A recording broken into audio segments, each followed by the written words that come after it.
The Let Kashmir Decide movement is bringing to you a brand new show on JKTV where you will get the latest updates and analysis into the situation in Indian-occupied Kashmir.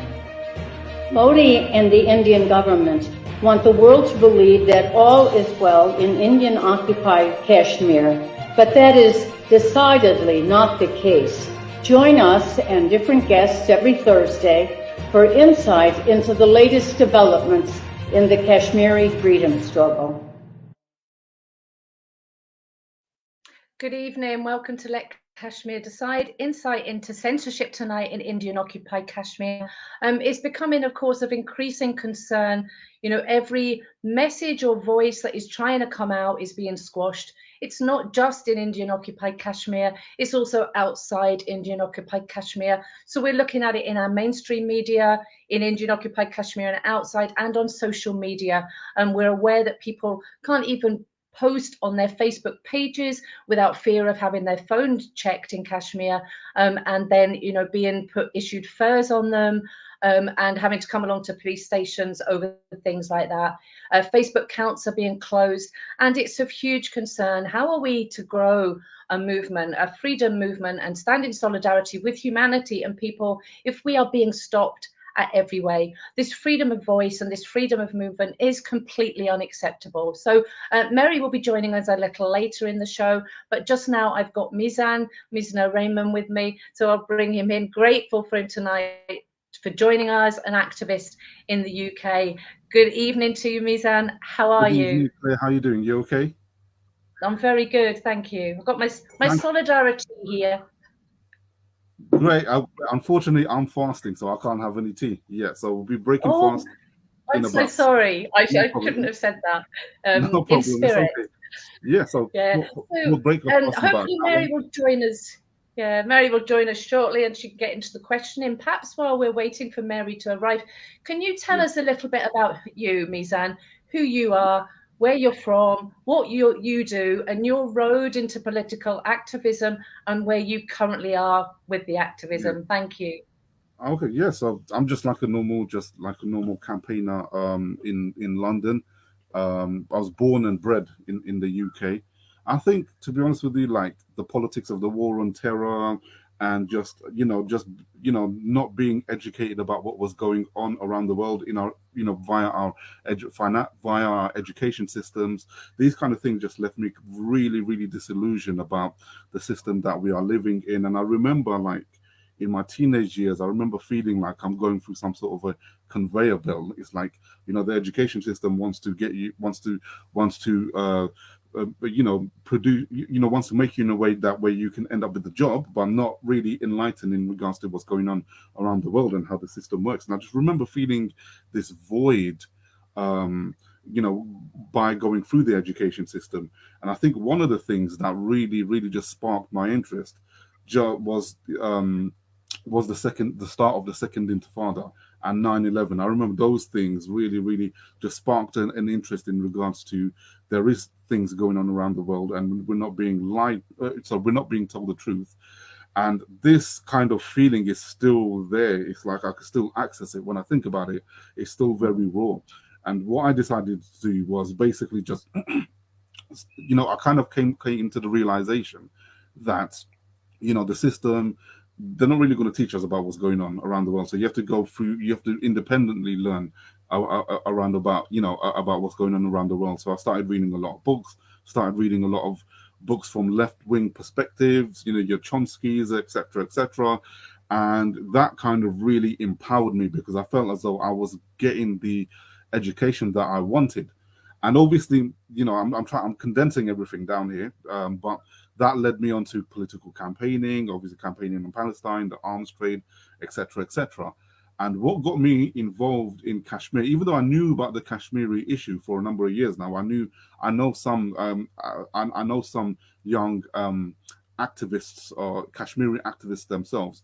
I remember taking part in one event in 2014 in Trafalgar Square where I had to read out some poetry from Kashmiris themselves in Trafalgar Square, and that kind of made me read a lot about Kashmir. But what really got me involved was, the thing that is the thing that a lot of people seem to love to hate, which is the Labour Party, basically. So in my local area, um, I was involved in the local Labour Party, especially under under the Jeremy Corbyn years, and we have a lot of right wing. Um, we have a lot of right wing candidates, councillors who are like Hindu nationalists as well. So the issue of Kashmir was very much very important. And I remember like um, trying to talk about Kashmir to certain councillors and stuff like that. We were told not to talk about it at all. So when the election actually happened, my MP Bob Blackman, he used the issue of Kashmir, he used the issue of he really played up to the Hindutva identity to really get garner the votes. So Kashmir was very important. And I remember when we were going on the doorstep, a lot of families were like, we don't really like, Labour's position on Kashmir. Now, you have to understand, Labour's position on Kashmir was the internationally recognized position, which is a plebiscite, which is like giving Kashmiris the right to, have a say in their own future. And this is something that Jeremy Corbyn himself stands by. And at least he publicly came out and said, especially when you had over 100, right-wing Hindu organizations send him a letter basically arguing the case or arguing for their position on Kashmir. Jeremy Corbyn responded back by saying that the Labour Party is an internationalist party, and basically his position is the plebiscite, basically. So the issue of Kashmir was very important, and that kind of motivated me to get more involved in the issue of Kashmir. So, finding out more about the Kashmiri solidarity movement in the UK, getting involved in a lot of these groups.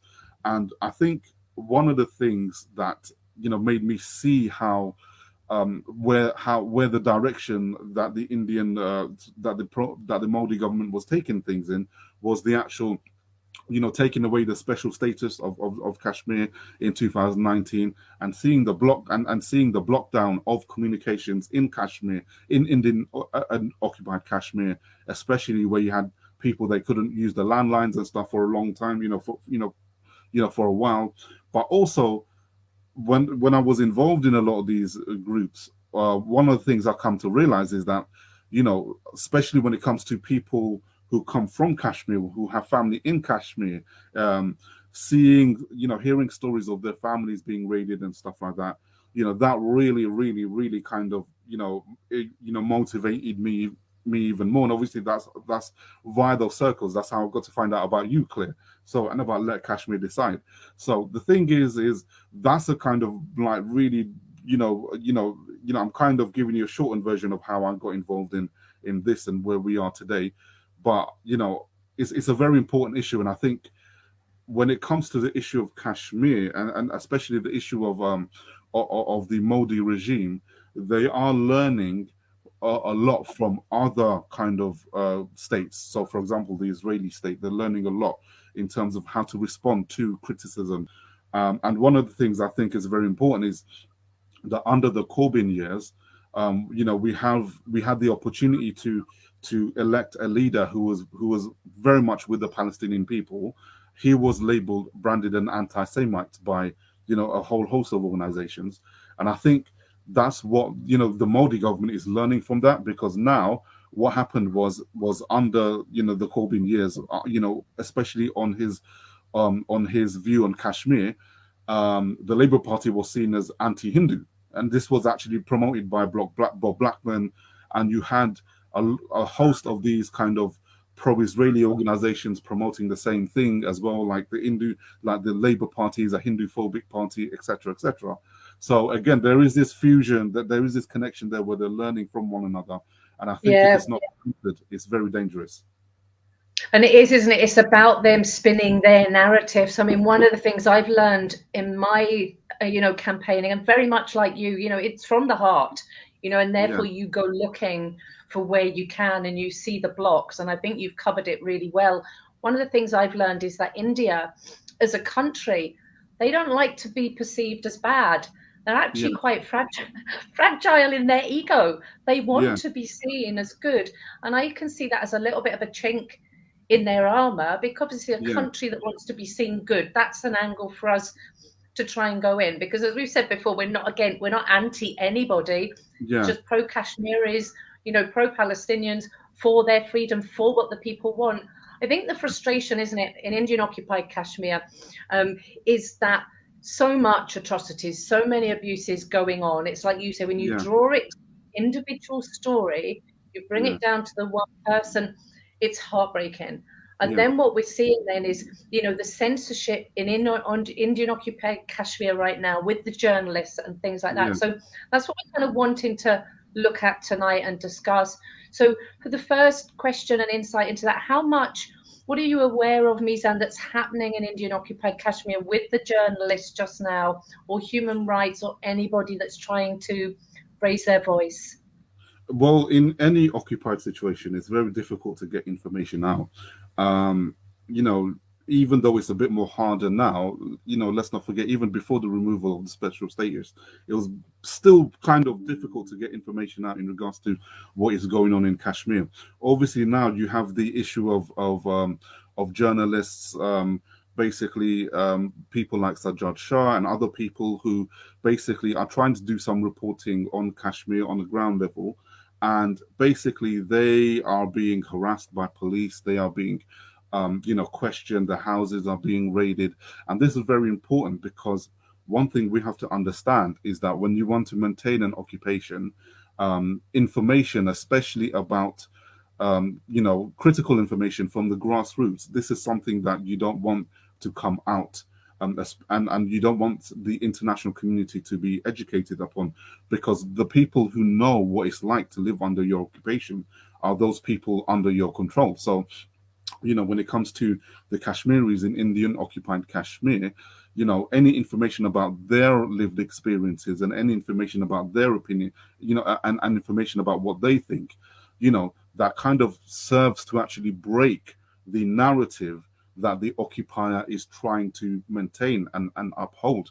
And this is very dangerous because this kind of serves as a first step towards ending the occupation, is to get the information out in regards to how, what in regards to the lived realities of people, in those situations. And journalists play a very, very important role in doing that because they can get the information out. So basically, you have a system in place where journalists are self-censoring, right now.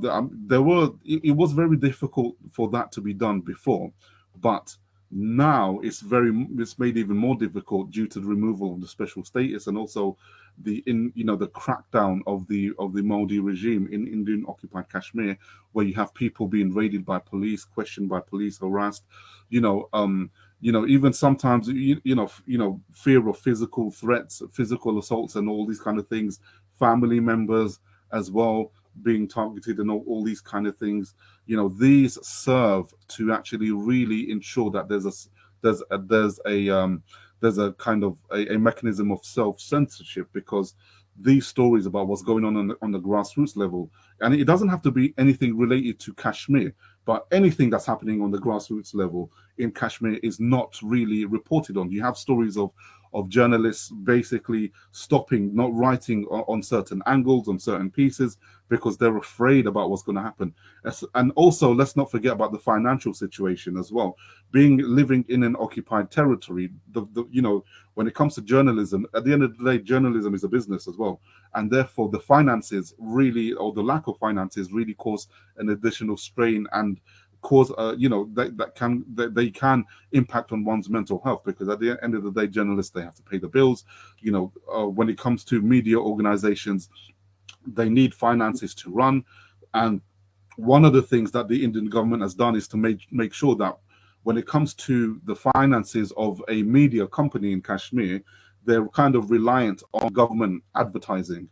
And obviously, when it comes to media organizations that are calling for the rights of the Kashmiri people, they're not going to get. They don't want government advertising from the Indian government, who goes against that kind of self-determination. So their finances are very much hit as well, and therefore you kind of see. The media ecology is not really sustained because of the lack of finances, and therefore this kind of adds to the obstacles, the various obstacles that journalists have towards in order to kind of not just write stories about what's going on in Kashmir, but basically present them to the whole world as well. So there's a whole host of obstacles when it comes to journalism in Kashmir. It happened before the Modi regime. It's happening. It's got even worse during the Modi regime. And if this issue is not if this issue is not resolved soon, if the at least if the Kashmiri people don't have the right to a plebiscite and they don't have that, they don't have their say, it's going to happen after the Modi regime as well. And therefore, it's important to find out about these things. It kind of brings about the whole importance of journalism itself, because journalism itself is very much under attack everywhere. In Palestine, Kashmir,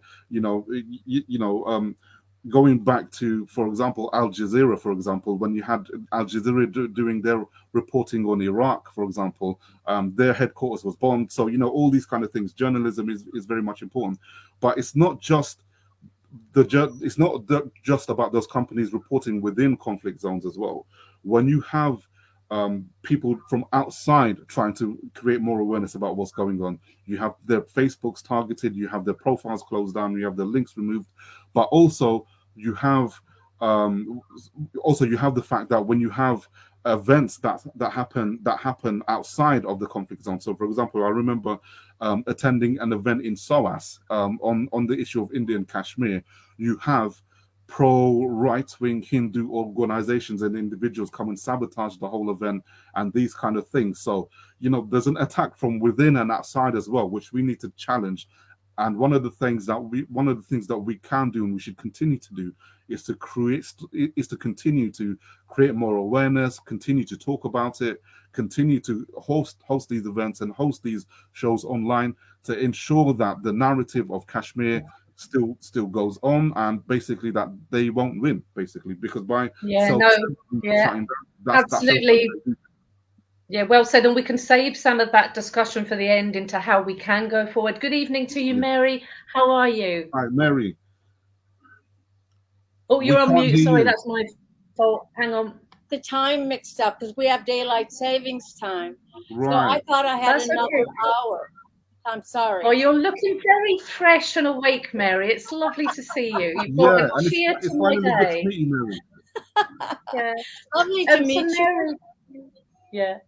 What we've learned about Mizan in the show so far, Mary, and I'll do it in a nutshell for Mary Mizan, from the Heart campaigner, aware through his schooling days that we were on this treadmill and looking for more than he was being shown. He's a very well-read, learned man, Palestinian activist, and then became aware of the Kashmir issue during the lockdown and has worked through that. And, as we're saying, these are exactly who we're wanting to connect with. Everybody, we're all of that ilk. And so it's a pleasure to be having this conversation. Yes. We've looked at his background and he's given us then a little bit of that.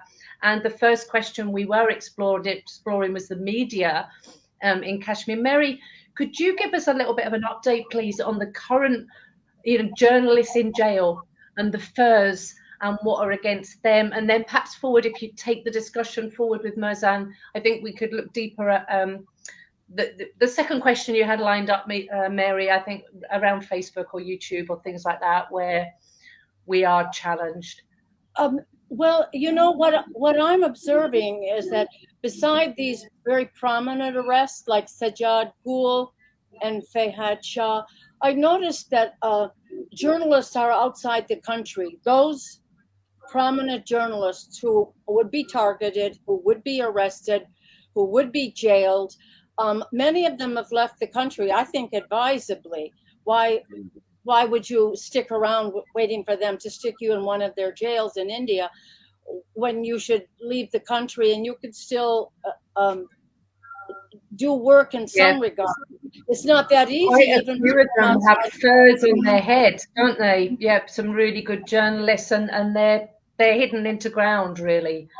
Yes, or they're doing pictures of scenic pictures and things, because if they do anything political, they're banned from covering these CASO operations, these military operations. They're banned and assaulted and arrested if they do. And so really, they don't have much choice if they don't want to end up in jail. So I've been thinking a lot recently about how we need to really think out this campaign about the defense of these journalists and other human rights activists like Khurram Parvez, Yasser Malik, and several others, some of whom have been rotting in jail for years, that we really need to, in this news period of news of telecommunications blackout, we really need to focus on that campaign of really think out how we're going to do that. Maybe you could comment on that, Ms. Honor. I just in a few minutes, I see you have a lot to say. Yeah, so I think when it comes to the whole issue of journalists, we're living in a time where it's, journalism itself is very much under attack. And it has been, it's something that's been a thorn in the side of dictatorships and tyrants for a very long time. But unfortunately, when it comes to nowadays, I think, like for me, especially in the West, the case, for example, the case of Julian Assange is a very, very important case because it just shows where critical journalism is going. And unfortunately, if that door is closed, if that, if that happens to him, then every other journalist around the whole world, in the West and in the East, is pretty much targeted. But that's been going on in Kashmir and other occupied territories anyway. I think one of the things we can do is support organizations like Journalists Without Borders and all these other organizations that support journalists in these conflict zones. And also when it comes to the issue of, for example, whistleblowing, this is something that's very important that we don't really talk about as well, because whistleblowers have played a very, very important role in supplying information to journalists for them to print in the newspapers and stuff. So it's really important that the Kashmiris, when it comes to the issue of Kashmir, we highlight the experiences of journalists and basically place them within these global campaigns of free speech and of protecting the rights of journalists as well, because these organizations can also add extra pressure to ensure that, for example, the Indian government does what it is stipulated to do, to look after and ensure that journalists are not targeted. Because when it comes to free speech, they say that they value free speech as well. But how do they value free speech when you're targeting the very first people on the front lines, which is the journalists itself? So when it comes to the issue of Yasser Malik or Sajjad Gul or other people, ensuring that their campaigns, ensuring that their names are taken up by human rights organizations, by organizations that kind of the campaign for journalists and things like that, to make sure that their names are taken up, is very, very important, and something that I think we can do as a first step towards ensuring that journalists are protected in Kashmir and everywhere else around the world as well. I wondered if you could talk about, I noticed that there's never been a lot of mainstream media coverage about Kashmir. Yeah. There isn't about Palestine. There isn't a lot of coverage about that. And now that Modi has put this telecommunications lockdown, really, there's even less coverage. Yeah. The New York Times has actually done some relatively good coverage on it in the past, especially around the 2019 when they took over colonial control. Yeah. But I wonder if you could talk about that whole question of mainstream media simply blacking out news of the Kashmiri freedom struggle or what's going on there. My own suspicion is it has a lot to do with the alliances, military and trade alliances with India. Yeah. But I would like if you would give us some of your insights about that. Yeah, I personally think, there's that angle to it as well. But I also think that is something, it's about a group of people that live somewhere else. Therefore, it's about basically South Asians, people who are not white, people who don't speak English, and therefore it's something that happens somewhere else, and therefore that's one of the reasons why the media doesn't really cover it that much. There is no connection between the West and what's going on over there, but there is a connection in terms of when you're looking at the trade deals that happen between India and Western countries, the Yes. military agreements, the weapons transfers as well. And one of the things we have to understand is that when it comes to an occupation, um, however you look at it, Western companies, mega corporations in the West are involved somehow. Financial organizations, they're Yes. involved somehow. When these occupations are sustained by mega corporations, they're sustained by arms trades, they're sustained by securitization. So they go through a system.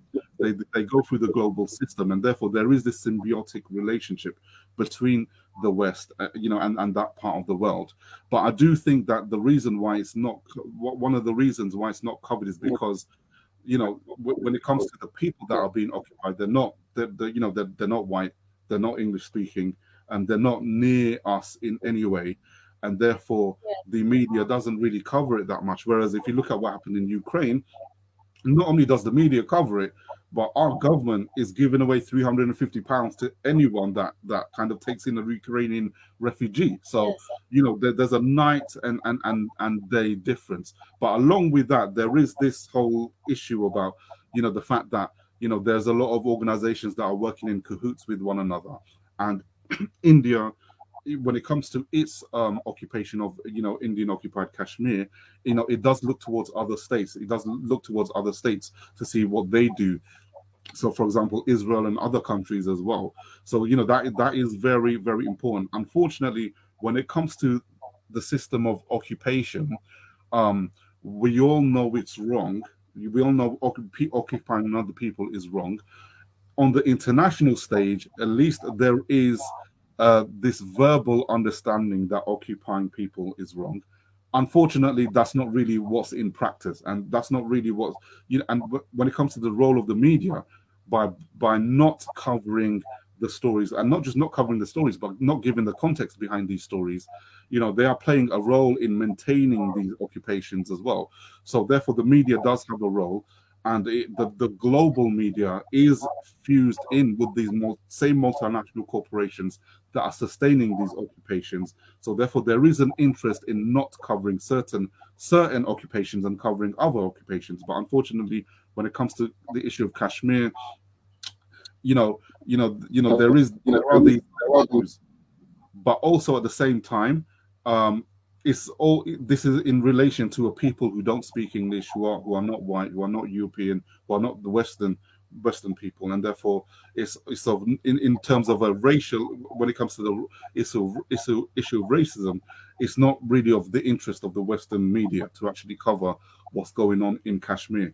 The only way that will change is when once by us carrying on doing what we are doing, by campaigning, by lobbying. And this is the thing, because I'm not sure if Claire told you, Mary, but because of Jeremy Corbyn, because of him doing what he done, like really coming out and telling his position on the issue of Kashmir, the former leader of the Labour Party, and by him rebuffing a lot of these right-wing Hindu organizations, the issue of Kashmir did come into the media a little bit. And that's what happened in our area. The issue of Kashmir was an issue. So again, like, by people playing their part, by mainstream politicians playing their part, the part that they should play in mainstreaming the issue of Kashmir, we can force Kashmir on the mainstream media agenda. Unfortunately, that hasn't happened due to several reasons, including reasons of of corporations basically maintaining ties with the military in India, and also this issue of racism because of the fact that the people that are occupied aren't white, aren't from the West. I think these issues, amongst other issues, play a role in the West in ensuring that it does not cover the issue of Kashmir. That's interesting. I wondered if you could talk about this new propaganda film, the Kashmir Files. And the Right. reason I wanted to ask about it is because the war on terror ideology, India has always used that against Yeah. Kashmir, the Kashmiri freedom struggle. Yeah. And of course, I think it was pioneered against the Palestinians. Yeah. But now it is really a major ideological weapon to justify war and occupation. And all the governments use it: China, the United States, all Yeah. of Europe, Russia, Yeah. India. And so, but it never really took off against Yeah. the Rohingya or against Kashmiris. But Yeah. this film, the Kashmir Files, in fact, really creates um, that whole Yeah. narrative for Kashmir. And I Yeah. think that presents problems for us. And I'm wondering if you could talk about that. You don't have to Yeah. talk I about mean, the film so much, but about how they're going to use that narrative against the Kashmiri people. well, what's interesting is that this crackdown on journalists, one of the reasons given by the Modi regime to crack down on journalists and what's going on in Kashmir is to quote unquote stop the spreading of fake news. Right? Is to stop these stories which they consider to be fake news again, which is something that was mainstreamed by Donald Trump. To stop these from being printed, but at the same time, here you have a major film that really promotes a narrative that is a lot of what a lot of people consider to be fake, right? So in terms of the pundits, even though there was violence going on, that we're not going to lie about that, but the issue of what happened to them was of migration and not of genocide. But unfortunately, what's being promoted by the film is one that says that this was a genocide, which is the narrative promoted by the Modi regime to actually oppose the Kashmiri liberation struggle. And this whole narrative fits in within the wider context of the war on terror, because the war on terror was really set up with the premise that when it comes to Muslim political activism or Muslim political kind of in this case a reaction to political violence, the lives and the narratives and the perspectives of the Muslim community is really demonized. And this is something that has been normalized ever since the war on terror started. So as you've just said, like the war on terror narrative, but also the way that the West kind of deals with Muslim communities has been exported throughout the whole world. So when it comes to China, you have the British government going over to China to the Chinese government and advising them on how to deal with the Uyghurs. And obviously, this is something that the Modi government is trying to capitalize on. And unfortunately, there has been, because of the fact that the war on terror has basically been able to mainstream this idea that when it comes to Muslim political activism or when it comes to Muslim issues, there is something inherently problematic. And therefore, there has been let's just say on the ground, there has been some level of acceptance for this film, the Kashmiri Files. And this is very important because when it comes to the Modi regime, let's not forget Modi's his own kind of participation and his own role in the Gujarat massacres that happened when he was basically governor, right? When he was basically in charge of the state of Gujarat during that time. That happened in 2002 during this whole time as well.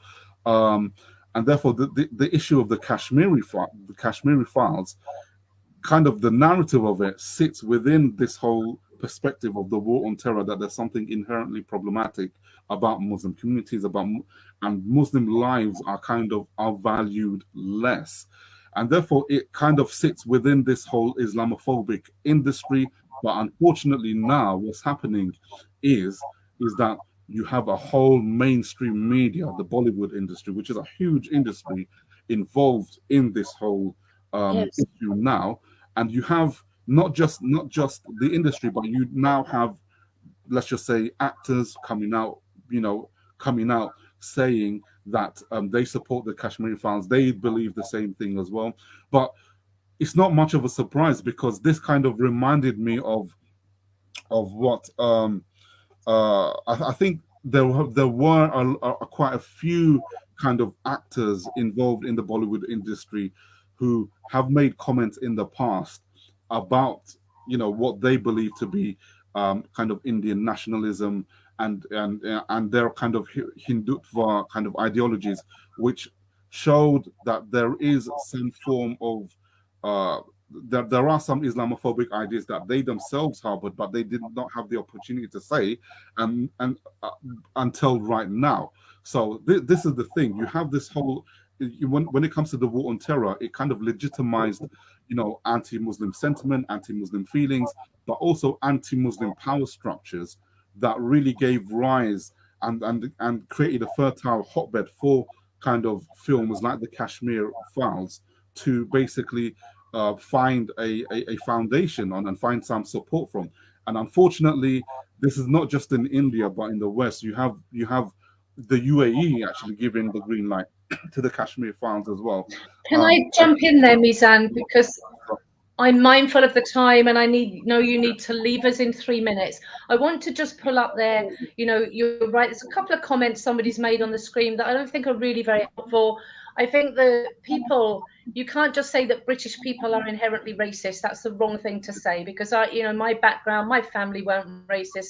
And so to the person on the screen, we're talking about this to get action. We hear all comments, freedom of speech for everybody. And we're seeing that the hierarchy is not helpful. But we're here trying to work on that and make a difference. One of my concerns, I'll come back to you, Nabizan, sorry. One of my concerns with the Kashmiri Files is, you say, laying this foundation.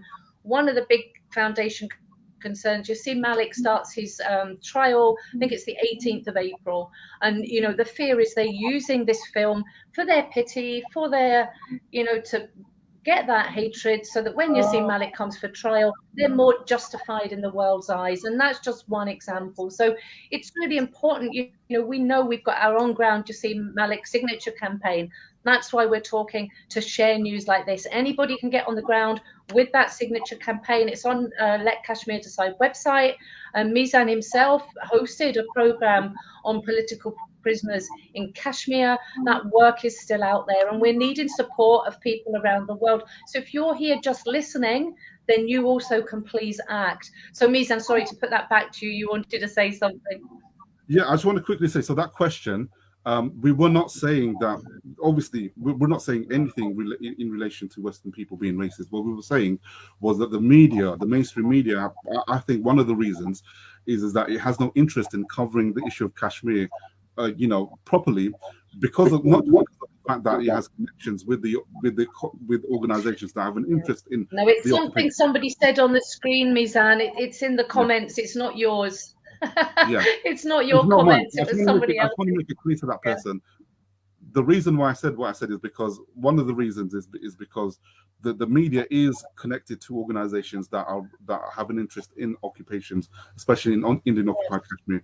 But because of the people that are being occupied are not Western, I think there's another reason why the Western media doesn't really cover properly what's going on in Kashmir.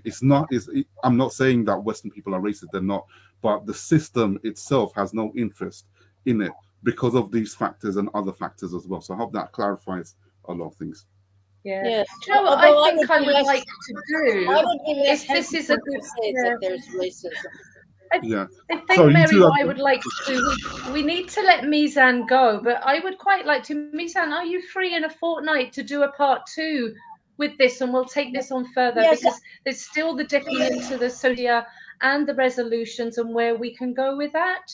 How would you feel about that? We have a lot more to ask you. I have a lot more questions, especially knowing that you are also a Palestinian activist, a solidarity activist, and I think there needs to be a collaboration between these two struggles. So yes, we have a lot more that we would like to talk to you about. Okay, yeah, I'll be wonderful. So Mizan, thank you so much for joining us, and we'll let you go. I know you needed to go. Thank you so much for having me, and it's been a great show.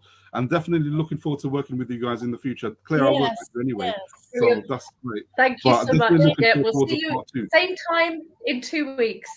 In 2 weeks. Okay, I got it. No problem. Take care, okay? I'll see you before then, hopefully. But yeah, thanks, Mizan. Bye. It was great meeting you, by the way. You too. Thank you so much. Thank you. Yeah, I mean, one of the things, Mary, that is clear, we're making this program tonight on JKTV. This channel is not allowed in Indian occupied Kashmir. It's not allowed in India. It's been censored. It's been stopped by the Indian government that went to court to get that stopped. So they don't want the people of Kashmir seeing these dialogues, these talks and everything. We know your Facebook is banned also in India, and you share neutral, legitimate, evidence-backed comments, and they're scared of that as well. So they're obviously clearly scared of the truth. I think when we're talking about media and movement, we're talking about discussing the truth, aren't we? And essentially, India is silencing the truth. Yes. Yeah. Anything further you want to add to this evening, or shall we round that up there and look at our solutions? Ask people to comment. Yeah, he was a very interesting analyst. So I really look forward to talking to him again. I'm sorry I missed the first part of it, but my time was all messed up. That's okay. It happens. We're living in a real world, Mary. These things happen. So, okay, if anybody has any questions, thoughts, comments, please leave them on the Facebook or the YouTube comment pages, and we can discuss them in here 2 weeks. It's such a vast topic. We have to bash through the censorship. Now, obviously, we've got our Facebook pages, all social media platforms, but we also need to bring it to the ground. And how we find our way through to the mainstream media is a crucial part of this, because we are looking at, although, as Mizan said, our media here, it's about, it's happening over there and it's not happening to us and it's not relevant, but it's very relevant to our world when it's humans that are suffering. And the West is living in advantage of this suffering. Our wages are paying the weapons that damage these people, that keep them the way. We're used as a pawn in this game, and that's why it's really important. We've said before, it's about life, living on earth, and how we live our life, and that's why it's important we all stand up and speak and do something about this, and whatever we can in the Kashmir freedom struggle, as is inherent and just and right. So thank you, Mary. And we'll see you again in 2 weeks. And thank you for everybody that joined us tonight. Keep sharing the word, keep talking about Kashmir. Please follow us on all the platforms, anything to share, tag us in your posts. And, we've just got to keep letting people know. And hopefully you'll join us on the 5th of May for our solidarity again, and let's grow it even bigger. So we think we reached about 100,000 people on the 5th of April, Mary. So it's growing. It's growing. So keep supporting people and let us know how we can raise your voices, how we can raise the Kashmiri voices out and beat this censorship. Okay, thank you so much and good night. Good night. See you later.